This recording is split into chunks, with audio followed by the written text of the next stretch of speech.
Well, looky what we got here. Anyone that knows heaps about cars or has watched plenty of my videos is going to know that this is the Ford EB. Let's just get a shot of the car. Well, okay.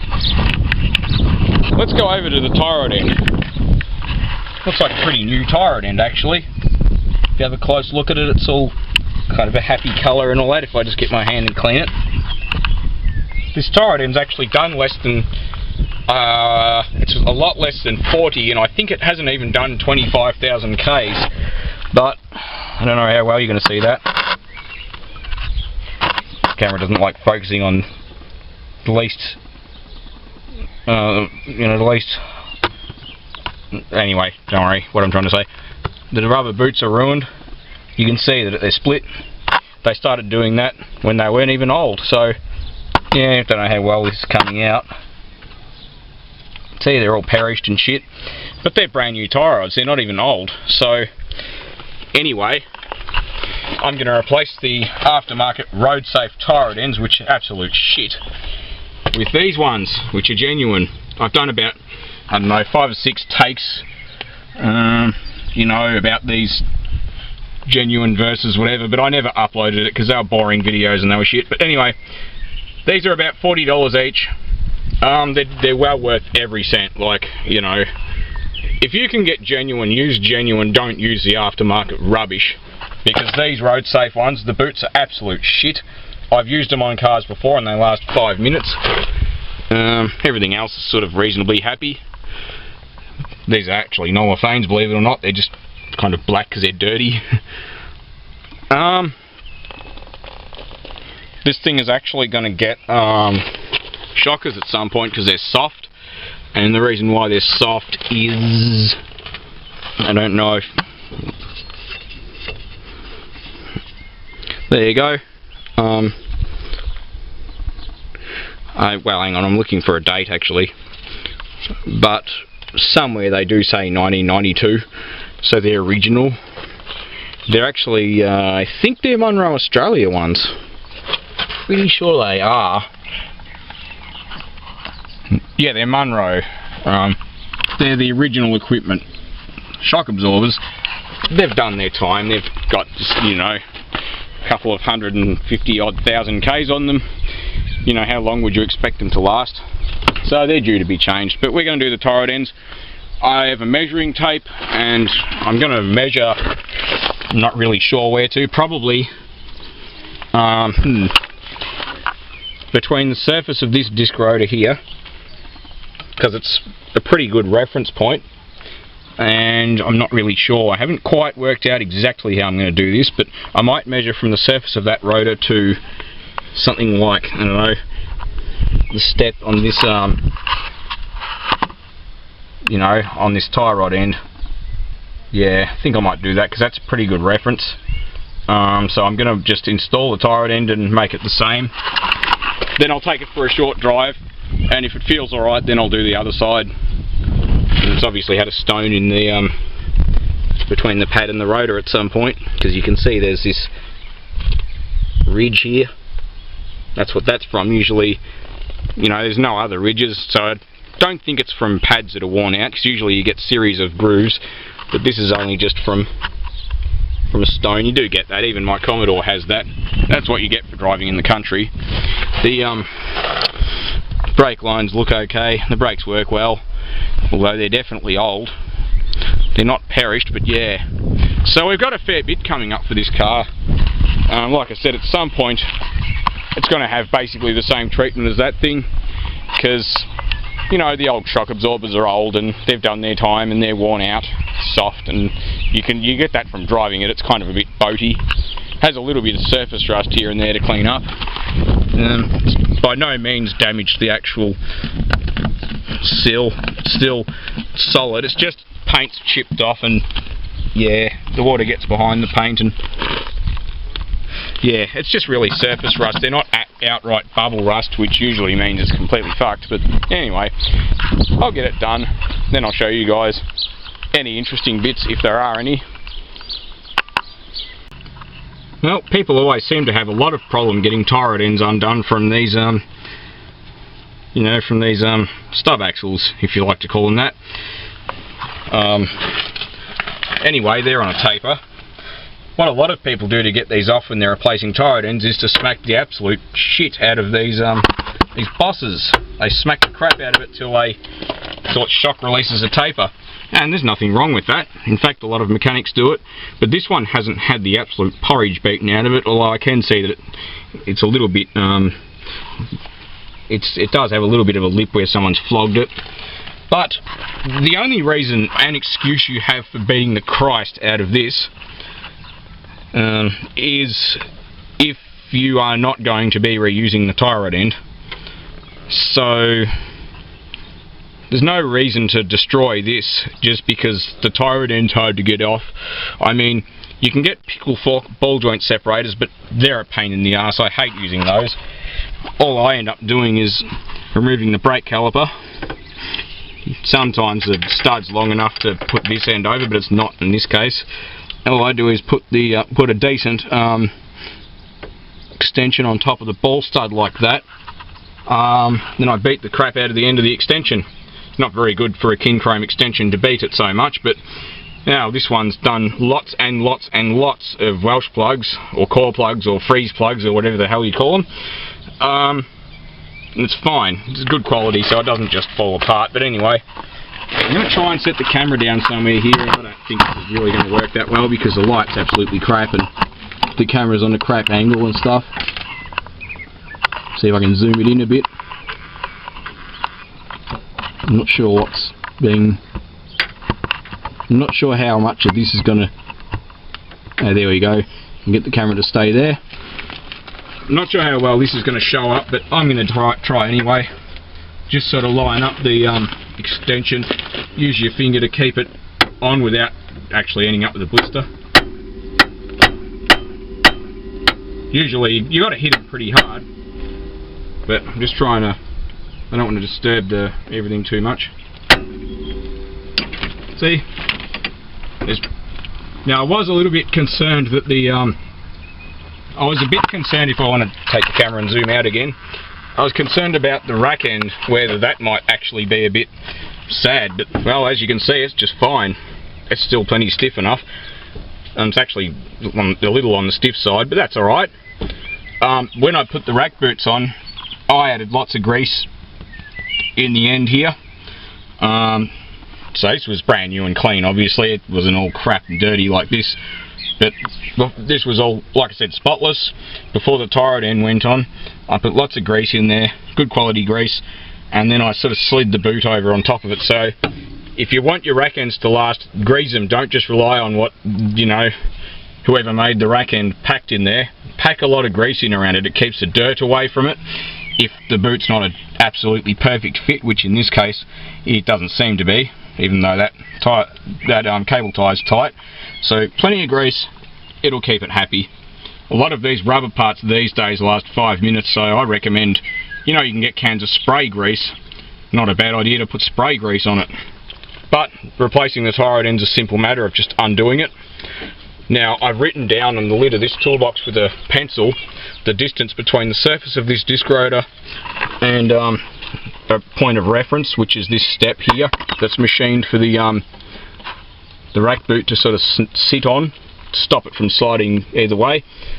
And it's 305 millimeters exactly, so even though that's going to be wrong, it's going to be a lot closer than just guessing, or, you know, books tell you to count the number of turns it comes off, but that's really a poor way of doing it because two different brands of tie rod ends are not going to be made the same way. You know, they might have just slightly different machining, so if they were absolutely always identical, you'd never need to do an alignment on a car. So we've got the old joint. It's well screwed, like, even though it's not an old joint. I don't know if I can hold this camera, but yeah, this is just absolutely appalling. Like, you may not be able to see the play, but this has 2 millimeters of float in it at least 2 mil. Like, it's, you know, this is a new joint, it's not old. It's sort of got me wondering whether it's full of dirt or something, because the boots are absolutely shit on these road safe tie rod ends. Let's just snap this clip off. Let's see what's inside it. Certainly is dirty. So the reason why this ball joint's failed prematurely is because this shithouse rubber boot has let dirt in, and that's why it's ruined. But I'm also tempted to say that the joint's probably not a very good joint to begin with. But certainly there isn't just grease in there, there's dirt as well. So it's probably the primary cause of failure. But yeah, the rubber boots, well, you can see why the dirt got in, partly because it's got a big split. Well, it's bigger now that I've just pushed on it, but it's split. I mean, these are not old. Like, around the time I did the first video I did of this car on my channel, this hadn't even been fitted. They were sitting in the back seat of the car, and these started to perish. Like, these little fine cracks you see, that started to happen before it even got registered or driven. So, you know, yeah, it's probably not a great idea to rely on these cheap and nasty ball joints. Just in case you've never done tie rod ends before, having measured the way I said to measure, and make sure the wheel doesn't really turn. I'll show you what I've done to stop that happening actually. It's still going to turn a bit, but not a lot. I've actually got it parked right up to the curb. So, probably can't see because of the sunshine, but yeah, the wheel's hard on the curb, so it's not going to go very far. But all I did was get this crap $4 spray. And by the way, little mechanic's hack if you like, this tops off one of those RP7 cans. The WD-40 ones work as well, but they'll go on all these different cans because they're all the same. The can design is all the same. Instead of paying like $10 for a can of WD-40 that size or more, we've just got this top on this. So I just sprayed it on the thread to clean all the dirt and stuff off it, and now we're going to screw this on. One of the points I didn't remember to mention was, apart from cleaning this off, and I didn't bother cleaning all the thread because, yeah, the joint doesn't even screw down that far, is cleaning out the tapered hole for the ball joint. So I just sprayed a lot of that around there, sort of old t-shirt. It's nice and clean. It means that the tapered ball stud will actually seat correctly. You don't have to tighten the shit out of these too. Everyone seems to tighten the absolute crap out of these things. I have no idea why, because people seem to be convinced that you're not manly enough if you don't tighten everything to the nth degree. But if you ever have to get them apart and you really don't want to destroy the ball joint, if you tighten the crap out of them, then, well, you'll never get it apart without damaging it. It is possible, but yeah, it's not very easy. So just, you know, angle the ball stud so that it will go into the boss, or the hole if you like. And you know, as soon as you start, that just shows you how much tension there is on the boot, showing that's good quality. They're a Nylock nut, they're only one use. If you ever do want to reuse the joint, maybe you can reuse the nut at least once, but you're not supposed to. You're meant to throw these out every time you undo them. So just tighten it up. Just tighten it up tight, but don't tighten the crap out of it, because these won't just, they generally don't tighten up solid tight like you'd expect something to, like a wheel nut or whatever. They're on a taper, so the more you tighten it, the more this nut will draw this tapered ball stud shank into this boss, into this tapered hole in the boss. So the tighter the nut goes on here, the harder it is to get apart in the future. Their tapers are very effective. You don't really need to tighten them much for them to actually lock. That's why they use them in machine tools a lot, because yeah, you don't have to tighten them a lot. That's the point of them. So consult your workshop manual. It has the torque setting in there for these. You're probably never going to use the torque wrench for it, but if you're keen enough, get your torque wrench out and use a torque wrench. Everything on the car has a torque setting anyway, and if you really can actually be bothered getting your torque wrench out, but if you don't have one, or you just don't want to get it out, just tighten it a reasonable amount, but not over tighten it.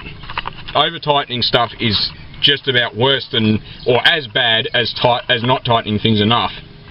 Too tight, bad. Too loose, bad. Just right, good. Well, these Ball studs actually want to spin when you're trying to get the nut done up because it's nylock. So sometimes you can sort of bash them up into place with your hand, you know, and that just locks the taper enough, but I just hold it up with my right hand and use my left hand to do it up. So if you're really stuck, you can use a a scissor jack or something, and just put a block of wood under it and just very carefully put a minute amount of pressure on it. But it's probably not a very good idea. You should be able to do with just your hand. And if you've cleaned all the dirt out of there, it should actually lock in fairly effectively anyway, just using your hand. Well, if you've never done this before, and even if you have, always room for learning. What we've got here, I've adjusted the clearance between this disc outer surface and this step here that I used as a reference, and I've got it at 305mm. But a lot of people, some people forget to tighten this lock nut, and you should have cleaned it using something like that to make sure there's no dirt in there, because if there's dirt it could damage the thread, it could damage the surface of the nut and the surface of this tie rod end, or the flange of the tie rod end, and it may need tightening a lot more just to get it to stop coming undone. But what a lot of people do when they go to tighten these up, including a lot of front end alignment places, is they put a whopping great big spanner on there, and they just use the joint to stop the the joint itself to tighten this nut against. So that's the quickest way to destroy a tie rod end. You might do it in some and find it's okay, but I never find it's okay, and you should never do it either. See, they went to the trouble of putting a square on here, actually, 2 flats to put a shifter on, or I don't have another 24mm spanner. You can see if I can whack the camera with the spanner. But all you do is put the, do it from a bird's eye view maybe, put the spanner on the square of this tie rod. The spanner's a bit, it's been out in the rain for a while. So all you do is just put the spanner on here, make sure it's tighter than that. Use 2 spanners, don't use one. They went to the trouble of doing that. Even the aftermarket one has the same arrangement with the square. That's what it's for. If you tighten against the joint itself, it can damage the joint, or the boot. So don't do it, please. Do it properly, or just pay someone else to do it properly. If you're not going to do it properly, just don't do it. Well, we're doing the left hand or passenger side of the car. Well, if you thought the other one was busted, this one's even worse. Have a look at the rubber boot on this. If the camera wants to focus. Here we go. It's absolutely rooted. Split all the way around. So we'll bash this one off, put the other one on. I'm not going to bother doing any how-to bits. Haven't removed the caliper yet, of course, got to do that. You guys should know how to do it after watching the other side.